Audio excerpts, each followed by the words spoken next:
어떤 가게이든지 가게마다 풍기는 특유의 냄새가 있습니다.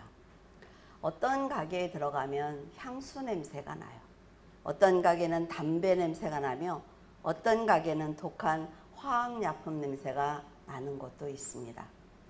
그 냄새가 너무나 독해서 눈살을 찌푸리며 고개를 돌려보지만 자신이 그 가게를 나가지 않는 한 그 냄새를 피할 수는 없습니다.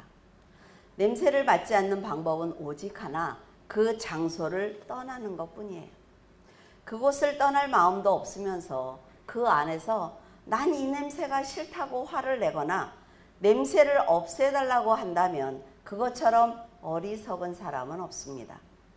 가게마다 특유의 냄새를 가지고 있는 것처럼 사람들 역시 성격과 인격 그리고 환경에 따라서 자기만의 특별한 체취를 가지고 있습니다.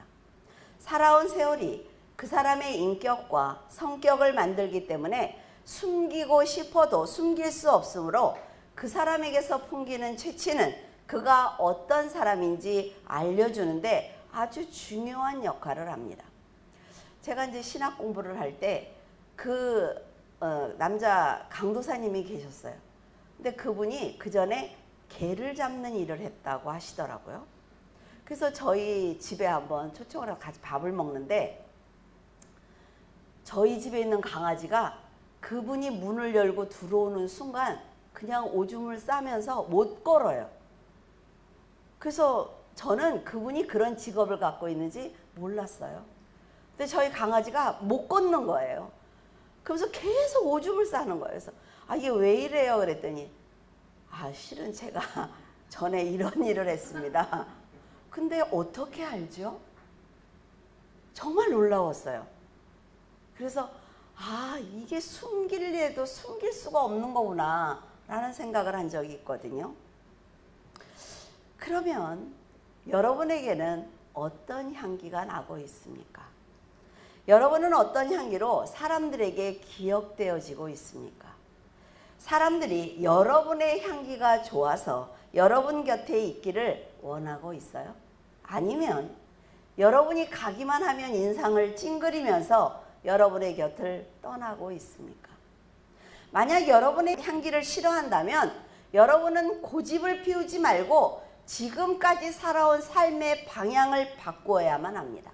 그래야만 다른 향기를 가질 수가 있는 거예요. 사람들이 나를 싫어해도 나는 상관없어. 나만 좋으면 되지. 향수를 어때요? 숨을 못 쉬잖아요. 그래도 상관없어. 왜? 나만 좋으면 되니까. 이러면 아주 곤란하다 말이죠.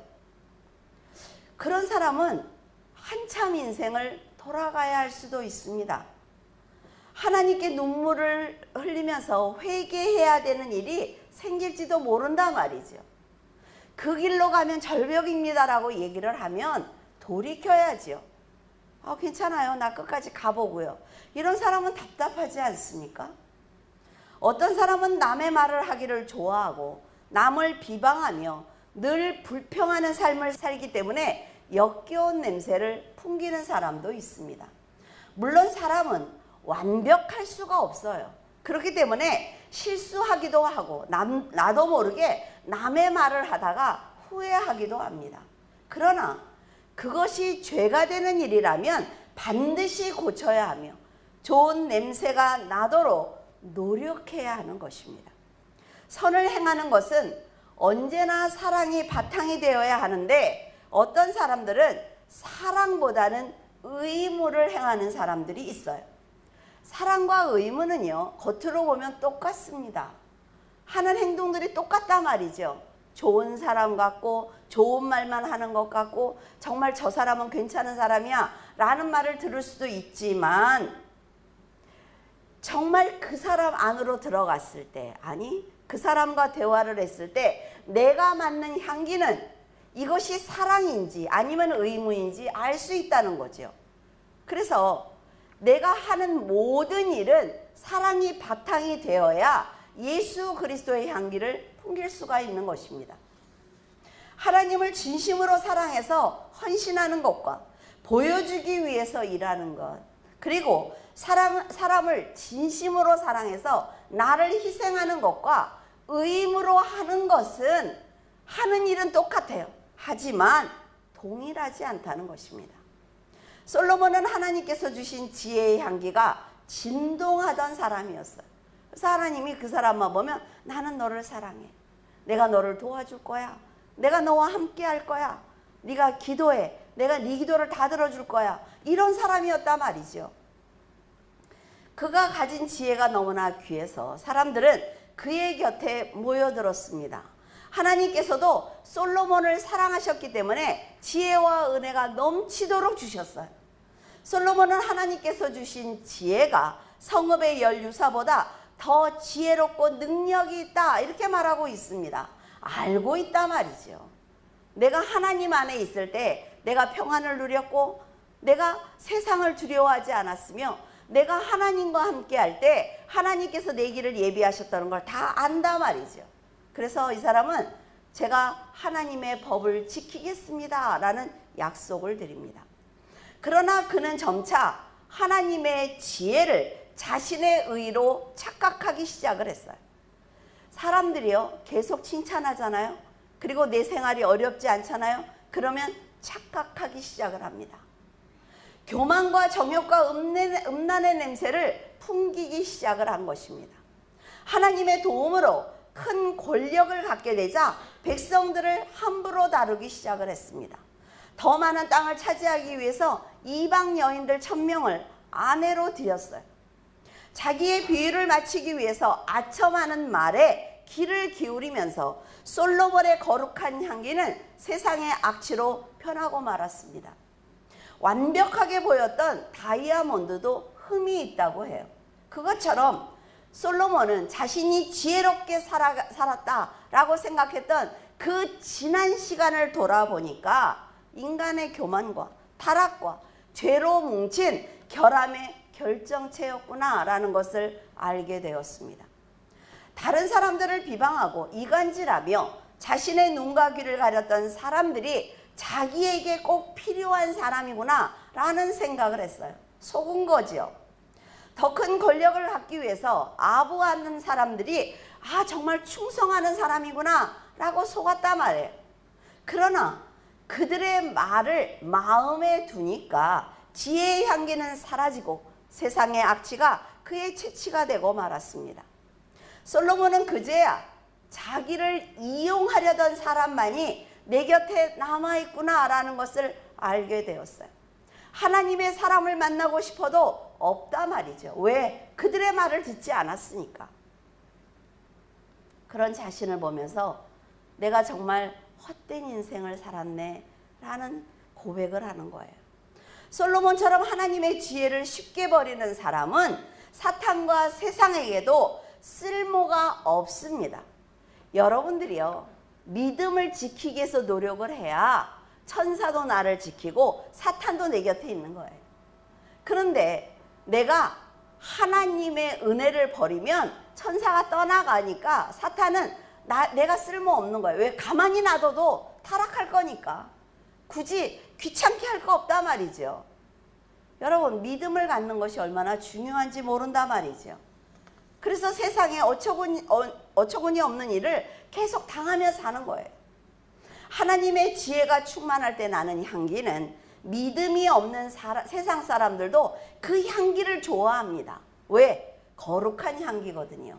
하나님의 영을 받았단 말이에요. 하나님께서 영을 불어넣어 주셨죠. 그 영을 받은 사람들이기 때문에 비록 예수 그리스도를 믿지 않아도 그들도 알고 있습니다. 그러니까 성도가 변함없는 믿음으로 살아갈 때 세상 사람들도 그를 인정한다는 거죠. 하지만 믿음이 썩을 때 나는 냄새는 세상의 냄새보다 더 역하기 때문에 사람들은 성도에게 더 이상 기대하는 바가 없기 때문에 성도들을 조롱하는 것입니다. 자기들은 신앙이 없어요. 신앙이 없습니다. 그러니까 회사에서 어떻게 해요? 어떻게 하든지 술자리에 데리고 가려고 해요. 어떻게 하든지 그 사람이 잘못하는 것을 드러내고 싶어 합니다. 그런데 성도들이 끝까지 지키면요 욕을 하면서도 회사에 가장 중요한 일이 있을 때 그 사람에게 맡겨요. 그러나 성도들이 그래 한 번인데 뭐 이러고 탁 신앙을 놓아버리면 그때부터 조롱하기 시작하는 거예요. 하나님을 믿는다며, 너 거룩하게 살아야 된다며, 너 주일에 교회 나가는 것 아니야? 그리고 조롱하기 시작해요. 이게 세상이라 말이죠. 솔로몬의 지혜는 그 누구도 흉내낼 수 없는 아주 귀한 것이었습니다. 그의 지혜는 성읍을 지키는 열유사보다 더 능력이 있을 정도로 뛰어났기 때문에 백성들의 문제를 아주 쉽게 해결을 했어요. 세상의 문제를 이미 답을 가지고 있었습니다. 열왕기상 3장에 보면 두 여인의 재판에 관한 사건이 기록되어 있습니다. 두 여자가 솔로몬에게 왔습니다. 하면서 죽은 아기는 저 여자의 아기고 살아있는 이 아기는 내 아들입니다. 그러니까 왕께서 잘 재판하셔서 저에게 아들을 주시기를 원합니다. 라고 고백을 합니다. 두 여인은 사흘 전에 해산을 했어요. 근데 한 여인이 잠을 험하게 자다가 태어난 지 사흘 된 아기 위에 올라간 거지요. 그래서 아기가 죽고 말았어요. 그러자 죽은 아기를 안고 다른 여인의 방으로 가서 자기 아기는 거기다 눕히고 살아있는 아들을 데리고 옵니다. 잠자던 여인이 일어나서 아기를 살펴보니까 그 아기는 이미 죽어 있었단 말이죠. 그리고 자기 아들이 아니라는 사실을 알게 돼요. 살아있는 아기가 자신의 아기라고 주장하며 다투다가 결론이 나지 않자 이 여인들은 솔로몬 왕이 지혜로우니까 가서 판결을 받자 하면서 여기에 온 거죠. 솔로몬은 이 아기의 어미가 누구인지 고민하기 시작을 합니다. 여러분 사흘 되면요 누굴 닮았는지 잘 몰라요. 정말 이렇게 딱 보면서 정말 얘 아빠 닮았다, 얘 엄마 닮았다, 그런 아이 외에는 아이들이 자라면서 점차 얼굴이 변하잖아요. 그래서 잘 모른단 말이죠. 그러니까 솔로몬이 엄마하고 아기들을 옆에다 놔도 잘 모르는 거예요. 그래서 고민하기 시작을 합니다. 그런데 가만히 보이니까 두 여인이 모두 살아있는 아기가 내 아기라고 주장하는 것이 눈에 보였어요. 그러니까 그러면 아기의 어미를 찾는 방법으로 죽이는 방법을 선택하자라는 생각을 합니다. 엄한 목소리로 아기를 죽이라고 명령을 하자 한 여인이 갑자기 울면서 나는 이 아기를 갖지 않아도 좋으니까 저 여인에게 아기를 주시기를 바랍니다. 내 아이가 살아있기만 하면 됩니다. 라고 얘기를 하는 거예요. 근데 한 여인은 뭐라 그러냐면 아기를 반으로 잘라서 나도 안 갖게 하고 저 여인도 안 갖게 해달라고 고백을 합니다. 여러분 생각을 해보세요. 그럼 누가 엄마예요? 사탄도 마찬가지라 말이죠. 어차피 갖지 못할 바에는 세상과 사람을 망치는 겁니다. 자기가 마지막 때에 불못에 떨어지는 걸 안다 말이죠. 하나님 예수 그리스도께서 이 땅에 오시면 자기의 세상은 끝나는 것 알아요. 그러니까 나도 갖지 못하고 하나님도 갖지 못하게 해야지. 그러니까 이 사람들을 유혹하는 것입니다. 잘 분별해야 된다는 거죠. 솔로몬은 두 여인의 행동을 보면서 차라리 다른 여인에게 내 아기를 주라고 말하는 그 여인을 보면서 저 여인이 아이의 어미라는 말을 하는 거죠. 여러분, 이 판결은 아주 명판결로 지금도 우리에게 정말 날마다 우리들이 성경을 읽으면서 맞았어 이렇게 얘기를 하고 있어요. 여러분은 세상의 문제, 자녀들의 문제, 교회의 문제가 일어났을 때 어떻게 판결을 하십니까? 어떤 걸 보면서 이것이 옳아, 아니야 이것이 옳아라고 여러분들은 생각을 하십니까? 여러분들이 하나님의 지혜를 갖지 않으면 이것은 정말로 어려운 일이라 말이죠. 이 두 여인의 마음이 바로 그리스도와 사탄의 마음과 같습니다. 사탄은 어떻게 해서든지 하나님께서 사랑하시는 영혼을 사망으로 이끌어 가려고 하지만 그리스도께서는 자신의 생명을 주면서까지, 자신의 생명을 사망 한가운데 던지면서까지 죄인들의 생명을 살리려고 노력하시는 거예요. 솔로몬이 아기의 생명을 이용해서 어머니를 찾는 이 판결은 그 누구도 생각할 수 없는 아주 놀라운 지혜라 말이죠. 지혜로운 판결로 백성들은 솔로몬을 진심으로 존경하게 되었습니다. 와, 우리 왕이 대단하다. 얼마나 의지하게 될까요? 그런데요, 너무나 안타깝게도 이런 칭송이 솔로몬을 교만하게 만든 거예요. 나라를 부강하게 만들고 백성들이 평안하도록 한 것은 하나님의 지혜와 은혜라는 것을 잊자 그는 하나님의 영광을 가로채기 시작을 했습니다. 사람은 형통한 시간이 지속이 되면 자신이 의로워서 누리는 줄 안다 말이죠. 내가 계속 잘 살면 어때요? 가난한 사람을 조롱한다 말이죠. 일 안 해서 그래. 당신이 게을러서 그래. 당신이 공부 안 해서 그래. 조롱한다는 거예요. 자신을 높이자 자기가 섬김을 받기를 원하는 겁니다. 그러기 위해서 노력을 하는 거예요. 거기에만 집중하는 것입니다. 어떻게 하면 내가 존경을 받을까? 내가 어떻게 하면 섬김을 받을까? 여기에 집중하면 망하는 것입니다, 여러분. 멸망의 길로 가는 거예요. 내가 혈기에 집중하면 망합니다. 억울함과 서운함과 욕심과 여러분 물질에 집중하면 하나님은 자연히 떠나게 되어 있어요. 그것은 아주 불행한 일입니다. 하나님께서 주신 은혜를 자신의 의로 받고 의인인 채 하다가 결국 죽음을 맞기 때문에 그래요. 이처럼 지나치게 의인이 되면 이사야가 말한 것처럼 열방은 하나님에게 통에 한 방울의 물과 같고 저울의 작은 티끌과 같으며 섬들은 떠 있는 섬들이 엄청 크잖아요. 하나님에게 먼지와 같다라고 말하고 있습니다. 우리들이 제주도에만 가도 섬이 얼마나 큽니까? 근데 그게 먼지와 같다면 우리는요? 우리는 어떻습니까? 하나님 앞에 세상이 한 방울의 물과 같고 저울의 적은 티끌과 같으며 거대하게 보이는 섬들조차 먼지와 같이 보잘것없다면 인간의 의와 지식은 아무리 많이 갖고 있다고 해도 하찮다 말이죠. 사람들의 칭찬을 마음에 품는 순간 은혜는 마음 밖으로 밀려날 수밖에 없습니다. 자, 여기에 물이 이렇게 있어요. 개소에다 물을 부으면 어떻습니까? 넘치기 시작을 하죠. 아무리 많은 것을 가지려고 다 넘치고 말아요. 하나님께서 이렇게 꿀물을 주셨어요. 근데 여기다가 계속 수돗물을 틀고 있으면 어때요? 꿀물은 다 넘쳐서 없어지고 만다 말이죠. 이런 얕은 말에 마음을 빼앗기게 되면 교만해질 수밖에 없습니다. 사람들이 어쩌면 이렇게 똑똑하세요.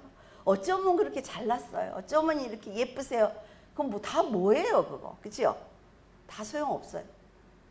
우리가 하나님의 은혜를 가지고 하나님의 지식을 가지고 깊이 생각하고 행동하는 그런 습관을 들여야만 하나님과 나와의 관계가 연결되는 것입니다. 하나가 되는 거예요. 로마서 3장 10절에 보면 의인은 없나니 하나도 없으며 깨닫는 자도 없고 하나님을 찾는 자도 없고 다 치우쳐 함께 무익하게 되고 선을 행하는 자는 하나도 없다라고 말을 했습니다. 한 명도 없대요. 한 명도. 근데 잘나면 얼마나 잘났겠어요. 가지면 얼마나 많이 가졌을까요? 그래서 구원이 하나님의 선물이고 은혜인 것입니다. 사람은 일단 자신이 전문가처럼 내가 많이 알고 있다라는 생각을 하는 순간 자신의 생각에 확신을 갖게 됩니다. 그래서 다른 사람들의 말을 듣지 않아요. 왜? 내가 배웠더니, 내가 그건 아는데 이러고 듣지 않습니다. 말씀을 바탕으로 고면하는데도 듣지 않는 것은 아주 위험한 상태라는 거예요. 영적으로. 인간의 의를 버리지 않으면 하와가 선악과를 먹고 하나님처럼 되겠다고 욕심을 갖는 것과 같은 것입니다. 유다가 예수님을 팔기로 결정한 것과 같은 잘못된 판단이라 말이죠. 절대로 교만하면 안 됩니다. 가장 먼저 인간이 타락하고 멸망할 때 교만이 먼저 시작되는 거예요. 인간의 의를 버리는 것은 자신을 잃는 것처럼 어려운 결단이지만 의를 버린 사람만이 하나님의 은혜가 얼마나 놀라운 사랑인지 깨달을 수가 있다는 겁니다. 하나님의 은혜를 깨달아야만 회개할 수가 있어요. 날마다 와가지고 하나님 뭘 잘못했고 뭘 잘못했고 뭘 잘못했고 소용없다 말이죠. 하나님의 은혜를 깨닫고 그 길로 가면 안 되겠구나 라는 걸 알아야 회개지, 앉아서 계속 입으로만 말하는 거는 회개가 아니에요. 그리고 회개하면 어때요? 일어나서 그 행동을 하면 안 됩니다. 21절에 또한 사람들이 하는 모든 말에 내 마음을 두지 마라. 그리하면 내 종이 너를 저주하는 것을 듣지 아니하리라. 사람들이 다른 사람이 나에 대해서 어떻게 생각하는지 참 생각을 많이 합니다. 그죠? 저 사람이 나를 어떻게 생각할까? 그게 너무나 두려운 거예요. 세상 살면서. 물론 세상을 살아가는 데는 관심을 가져야 됩니다. 그래야만 되는 거지요. 그러나 지나치게 관심을 갖게 되면 상대방의 말에 매이게 되는 거예요. 이게 이단입니다. 하나님의 말에 매이는 건 너무나 좋지요. 그런데 사람들의 말에 매이게 되면 올무에 빠지게 된단 말이에요. 그래서 정말 사람들이 나를 가지고 뒤에서 속삭이는 말은 내 마음에 두면 안 됩니다. 다른 사람을 너무 신경 쓰지 않는 것도 문제예요. 너무나 사람들이 이렇게 왜 저러시지 그러는데 눈치가 없어. 눈치가 없으니까 상관없어. 그것도 문제야 솔직히. 근데 너무 지나치게 관심을 갖는 것도 문제입니다. 다른 사람들에게 매이게 되면 소극적이 됩니다. 그리고 자존감이 낮아져요. 다른 사람이 어떻게 생각하거나 무슨 상관이 있어요. 어떤 분이 이런 얘기를 한 적이 있어요. 버스를 타고 내릴 수가 없대요. 그래서 왜요? 거기 내리고 서서 배를 누르는데 그걸 여기 있는 사람들이 다 나를 볼 거 아니냐.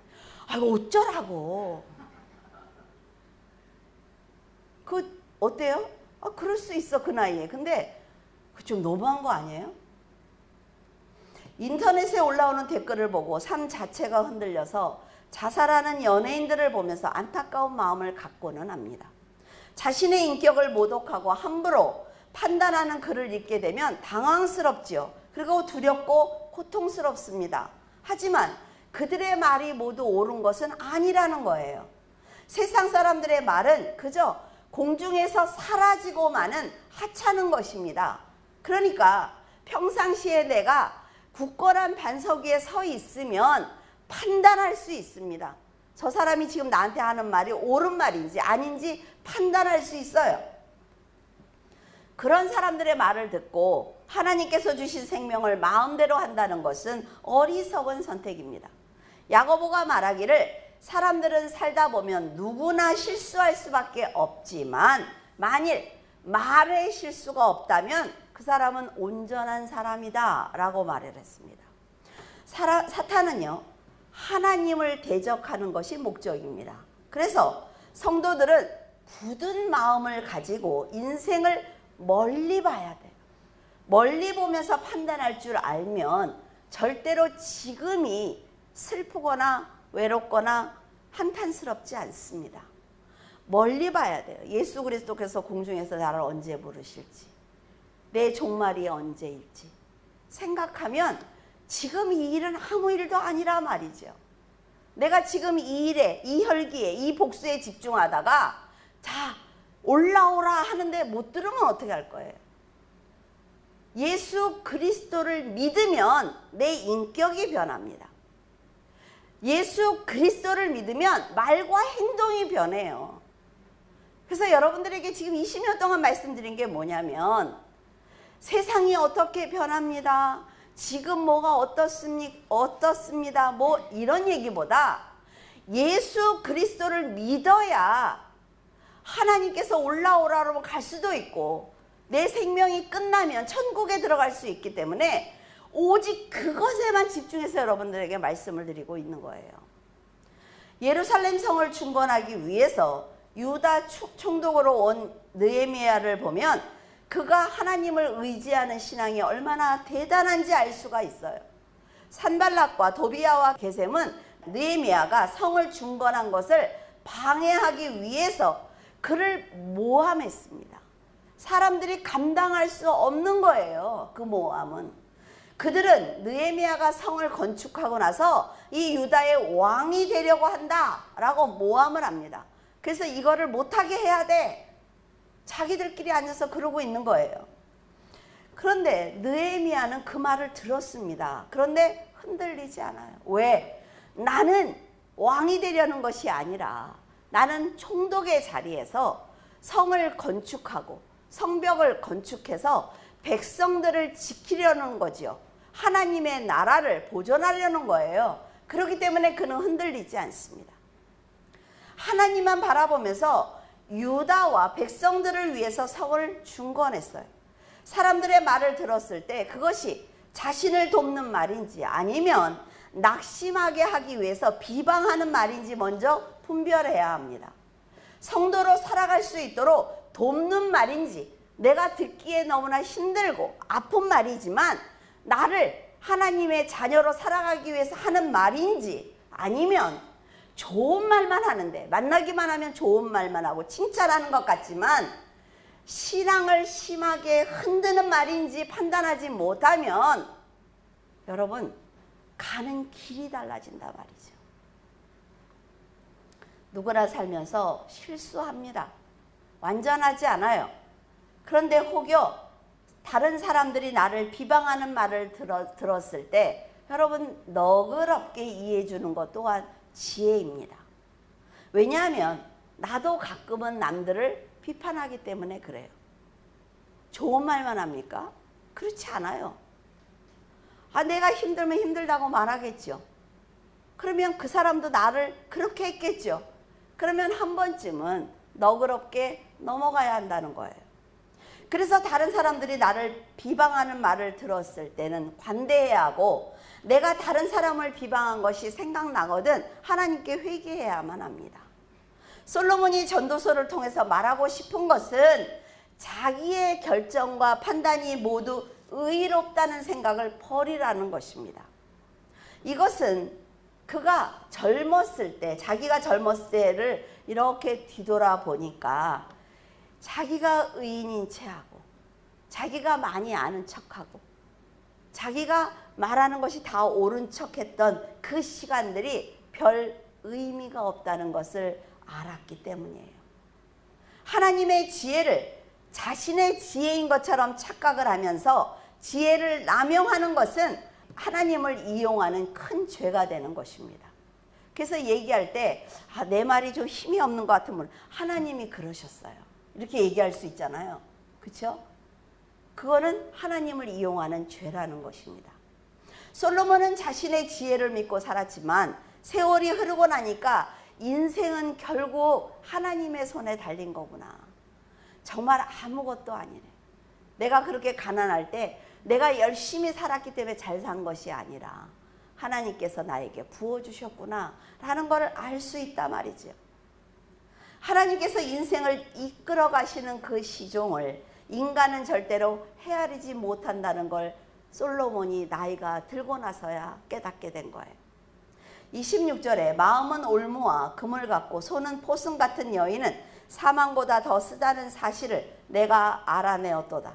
그러므로 하나님을 기쁘게 하는 자는 그 여인을 피하려니와 죄인은 그 여인에게 붙잡히리로다. 솔로몬은 제일 무서운 교만이라는 죄를 짓자 의로운 자로 자처했던 그 결과가 사탄의 올무에 묶이는 것이었습니다. 하나님의 지혜를 떠난 자리에 교만과 어리석음 그리고 욕심과 정욕이 가득 차자 판단 능력이 떨어지기 시작을 했어요. 하나님께서 주신 진주보다 값진 지혜가 빛을 잃게 되자 권력의 욕심을 갖게 되었습니다. 내가 지금 재물을 많이 갖고 권력을 갖는 것은 하나님께서 나를 축복해서 잘 살게 하려는 게 아니에요. 하나님께서 그것을 맡기신 것은 네가 나누어 줄 줄로 믿어. 네가 하나님의 나라를 확장할 줄로 믿어. 그래서 내가 너에게 맡기는 거야 라는 것입니다. 그러니까 욕심을 갖게 되니까 그로 인해서 많은 왕비와 비빈을 얻게 되었습니다. 근데 많아도 너무 많아. 1000명이면 도대체 어떻게 되는 건지 잘 모르겠어요. 1000명이라는 여인을 얻게 됐어요. 그러니까 그들이 가지고 온 우상들이 있지 않습니까? 그러니까 그 우상을 섬기게 되는 거예요. 왜? 이 여인 때문이 아니죠. 그 여인의 나라, 그 나라와 화합하기 위해서는 이 여인이 갖고 온 우상을 섬기는 것입니다. 솔로몬이 지혜를 가지고 있었다면 절대로 일어날 수 없는 일이라 말이죠. 남자가 아내를 잘 만난다는 것은 어쩌면 복 중에 가장 큰 복일 것입니다. 여러분, 정말 내가 아들을 잘 키웠어. 그런데 이 아들이 공부만 해서 너무 순진해. 그래서 연애도 하게 해야 돼요. 아셨죠? 그래갖고 여인을 얻었는데 여인이 정말 완전한 세상 사람이에요. 그러면 어떻게 돼요? 다 끝나는 거예요. 그 인생은 끝나는 것입니다, 여러분. 그러니까 솔로몬이 이렇게 얘기합니다. 잠언에 누가 현숙한 여인을 찾아 얻겠느냐? 그의 값은 진주보다 더하다 라고 얘기하고 있습니다. 아내를 잘 얻는 것이 이렇게 중요하다 말이죠. 그래서 아내를 사랑해야 돼요. 왜? 이 여인이 현숙함을 유지하기 위해서는 화가 나게 하면 안 돼. 근데 내가 우리 그 집사님들이 가정 상담을 하러 이렇게 오면 느끼는 게 뭐냐면 남자와 여자가 다르다는 걸 몰라. 다르다는 걸 몰라요. 그래서 남자는요, 아내가 이렇게 상의하려고 그러면 딱 뭐예요? 수학이 딱 떠올라. 그래서 다다다다다 계산해서 답을 얘기해 주려고 그래. 근데 여자들은 문학적이죠. 말하는 게 뭐냐면 들어줘. 그냥 공감해줘. 이거거든요. 근데 공감해줘 그러고 얘기를 하는데 얼굴을 탁 쓰면서 아니 그것도 몰라? 다다닥 해서 이렇게 그럼 뭐예요? 재수 없어. 그때부터 말하기 싫어. 그다음부터. 그러니까 여자들이 뭐예요? 아유, 아내 말 이러고 나가버리죠. 여자와 남자가 다르다는 걸 알아야 돼요. 그래서 남자들은 아내가 얘기를 하면 그냥 공감해줘. 아, 이 말이 언제 끝나나? 언제 끝날 거야? 그냥 이렇게 하면 돼. 근데 또 그 말이야? 그리고 탁 나가버려요. 끝되는 거지. 여자가 상처를 받았거든. 그 다음부터 현숙한 여인이 될 수가 없어. 정성껏 밥을 차려줄 수가 없어. 화가 나서 숟가락을 탁 놓고 그냥. 그러니까 정말 하나님 안에서 하나님이 지은 남자와 여자가 다르구나. 내 아내는 현숙한 아내로, 남편은 나가서 사냥을 해야 되죠. 가정을 책임지는 남자로. 이렇게 사는 거예요. 그런데 이렇게 말한 솔로몬은 정작 아내를 너무 많이 얻어서 실패한 인생이 되었어요. 왕의 총애를 받은 여인들의 손은 포승처럼 솔로몬의 지혜를 흐리게 했습니다. 음란한 환경과 육체의 활락은 그의 영혼이 하나님을 떠날 수밖에 없도록 만든 것입니다. 왜? 그래야 내 말을 잘 들으니까. 하나님을 잘 믿고 있으면 솔로몬이 이 여인이 하는 말을 금방 분별할 수 있거든요. 이게 뭐야? 완전 세상적인 말을 하네. 자기의 나라의 유익을 위해서 나를 무너뜨리려고 하네. 이런 게 분별이 되는데 안 된다 말이죠, 이제는. 음란한 여인들 때문에 자신이 얼마나 하찮은 인간이 되었는지 알지 못하기 때문에 쾌락의 시간이 지나자 교만과 사탄의 유혹과 인간의 의가 자신을 어리석게 만들었다는 걸 뒤늦게 알게 된 것입니다. 여러분은 솔로몬과 같은 실수를 절대로 해서는 안 됩니다. 하나님을 기쁘게 하는 성도는 포승과 같은 악한 여인, 그러니까 여기는 악한 여인이지만 죄와 사탄이라고 할 수가 있죠. 여인을 피할 수가 있습니다. 왜? 분별이 되니까 죄의 자리에 가지 않습니다. 지혜와 은혜를 버린 어리석은 사람은 악한 여인에게 잡히고 만다 말이죠. 그러니까 큰 낭패를 당하는 거예요. 사탄은 지혜가 없는 사람들의 마음을 더 확고하게 만들어서 지혜로운 사람의 충고를 들을 수 없도록 귀를 닫게 합니다. 지금까지는 세상의 일을 하나님의 지혜로 명철하게 대처했던 솔로몬이 음란하고 간교한 여자들이 가지고 온 우상에 빠지니까 아둔해졌습니다. 그래서 사탄의 공격을 잘 대처하지 못하는 거예요. 솔로몬은 26절에 하나님을 기쁘게 하는 자는 사악한 여인을 피할 수 있고 하나님을 떠난 죄인은 악한 여인에게 힘없이 붙잡힌다 라고 말하고 있습니다. 그래서 여러분이 성경을 읽는 것이 너무나 중요한 거예요. 성경을 읽다 보면 깨달아지는 게 있고 내 안에서 사슬이 엮여지는 것처럼 계속 사슬이 엮여져요. 그래서 잘 끊어지지 않습니다. 그러니까 사람이 지혜로워서 악인을 피하는 것이 아니라 하나님께서 보호해 주시기 때문에 악인이 이 사슬, 그러니까 성령의 울타리를 넘어오지 못하는 것입니다.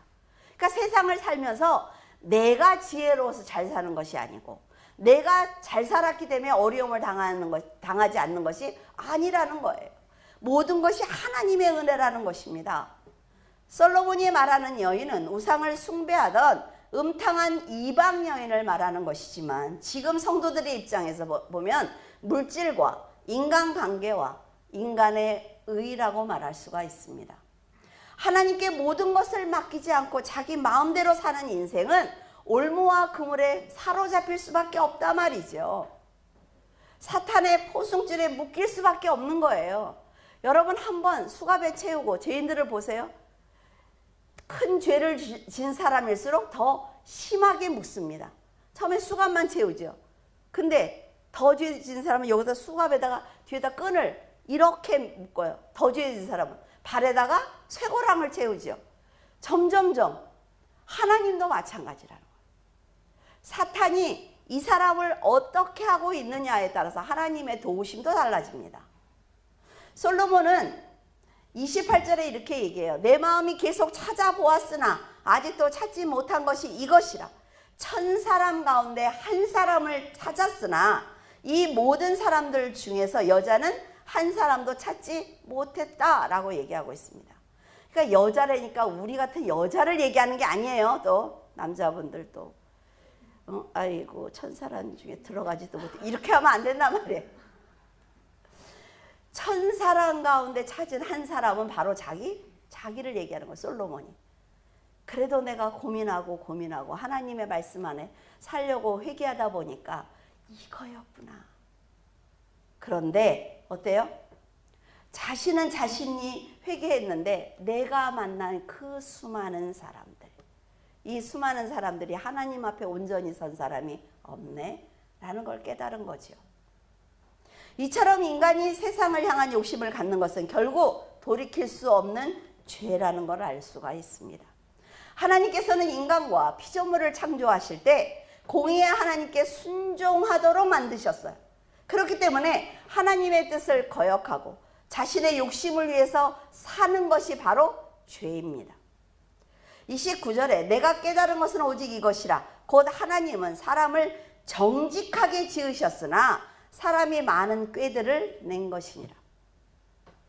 하나님께서 자신의 형상대로 만드셨기 때문에 정직하게 만드셨습니다. 하지만 사람이 많은 꾀를 내기 시작해서 죄를 짓게 되자 저주 아래 살게 된 거예요. 공의의 하나님께서는 우주 만물을 보시기에 좋다고 창조하셨지만 아담과 하와는 꾀를 내서 말씀을 거역을 했고 만물을 저주 아래 두었습니다. 여기서 꾀는 계략, 계책을 말하는 것입니다. 인간이 살기에 가장 좋은 환경을 만들어 주셨죠. 가장 좋은 조건을 만들어 주셨어요. 그럼에도 불구하고 하나님처럼 높아지기 위해서 위대하신 하나님의 말씀을 거역하는 것입니다. 사람은 자신이 지혜롭게 꾀를 냈다고 생각을 합니다. 완벽했어. 내가 엄마를 거짓말로 완벽하게 속았었는데 속습니까? 다 알아. 그런데 그 꾀는요, 흙으로 만들어진 이 몸, 이 본성에서 나오는 것이기 때문에 결과가 나쁠 수밖에 없습니다. 그래서 한 번 야단을 맞아도 정직하게 말하는 게 낫습니다. 거짓말하는 것보다는. 그래서 성도들은 새로운 피조물이 되기 위해서 노력해야 하는 거예요. 그리스도를 영접한 여러분은 솔로몬처럼 하나님의 지혜를 버리는 어리석은 자가 되지 않기를 바랍니다. 그리스도의 향기를 내는 그런 귀한 자녀가 되어서 여러분을 하나님 앞에 세웠을 때도 하나님께서 흠양하실 수 있는, 아, 너는 정말 내 자녀네 라고 말할 수 있는 그런 자녀가 되기를 바라요. 많은 세월을 보낸 후 돌이키려고 하면요, 여러분 기회가 적습니다. 그래서 젊었을 때 우리 어린 자녀들에게 말씀을 가르치는 게 중요한 거예요.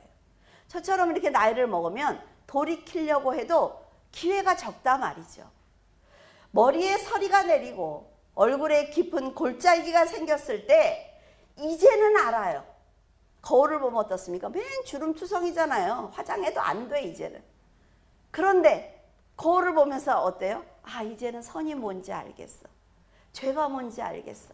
그런단 말이에요. 그런 지혜가 생겨요. 나이가 먹으면. 그런데 돌이킬 기회가 없습니다. 나한테 한번 기회가 있으면 난 이렇게 살아볼 텐데. 이런 생각을 하지만 기회가 없기 때문에 말씀을 듣는 지금이 가장 빠른 때거든요. 지금 회개하셔야 합니다. 하나님께서는 우리가 무지함을 깨닫고 겸손히 엎드려서 하나님의 지혜를 구하고 섬기기를 원하고 계세요. 오직 예수 그리스도만 믿기를 원하세요. 그래서 나는 너를 구원하고 싶어. 내가 만든 이 아름다운 이 처소에서 너와 함께 살고 싶어. 이렇게 말씀하고 계시거든요. 하나님의 지혜와 지식의 부요함은 사람이 측량하지 못할 깊은 것입니다. 하나님을 안다고 말하지 마세요. 하나님이 이걸 원할 거라고 말하지 마세요. 절대로 알 수 없어요. 하나님의 길은 어리석은 사람이 절대로 찾을 수 없는 진리입니다. 욕심대로 악을 쫓지 않고 선한 사람이 될 때 하나님께서는 지혜와 지식을 풍요롭게 주시거든요. 풍성하게 주신단 말이에요. 그때 하나님의 길을 찾을 수 있고 하나님의 뜻을 알 수가 있는 거예요. 여러분은 세상의 유혹을 떨쳐버리고 오직 심령을 새롭게 하여 하나님을 따라 의와 진리의 거룩함으로 지으심을 받는 새 사람이 되기를 바랍니다. 기도하겠습니다. 살아서 역사하신 하나님 아버지, 은혜를 감사를 드립니다. 하나님 아버지께서는 날마다 저희들에게 은혜와 새로운 지식을 주시지만 저희들은 세상에 나가서 죽은 자를 따르고 죽은 영을 바라보며 하나님 아버지 살아있는 하나님을 멀리하기 위해서 애쓰고 노력할 때도 있습니다. 그럼에도 불구하고 내가 너를 사랑한다고, 너는 나의 자녀라고 말씀하시며 하나님 아버지께서는 언제나 저희들을 품어주시기에 저희들이 이 자리에 나와 하나님께 예배를 드릴 수 있는 것입니다. 하나님 아버지 감사합니다. 하나님 사랑합니다. 하나님의 사랑을 어떻게 다 표현할 수 있으며 그 사랑을 어찌 다 갚을 수가 있겠습니까? 하나님의 성령의 울타리가 있기에 무너져가는 이 세상 가운데 저희들이 살아갈 수 있으며 저희들의 입으로 찬양하며 기도할 수 있는 것일 것입니다.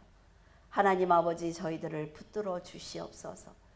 이 세상의 유혹에 넘어가지 아니하도록 도와주시고 사탄의 공격을 두려워하지 아니하도록 하나님 도와주시옵소서.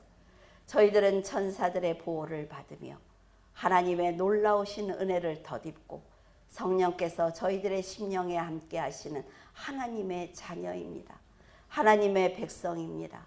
아버지 하나님, 저희들이 믿음을 갖고 있는 한 세상은 저희들을 절대로 무너뜨릴 수 없다는 것을 저희들은 알고 있습니다. 아버지 하나님, 귀한 물줄기 교회 성도들을 아버지 붙들어 주시옵소서. 늘 믿음을 가지고 하나님을 찬양하게 하시며 하나님을 높이고 섬기게 하시며 세상을 향하여 복음을 전하는 귀한 자들이 될 수 있도록 도와주시옵소서. 하나님께서 부르실 때 크게 대답하며 하나님을 만나러 가는 귀한 성도들이 되게 하시고 오직 우리 주 예수 그리스도의 이름을 통하여 하나님 거듭나는 새 사람이 될 수 있도록 도와주시옵소서. 주님께서 함께 하심을 감사하며 우리 주 예수 그리스도 이름으로 기도드립니다. 아멘.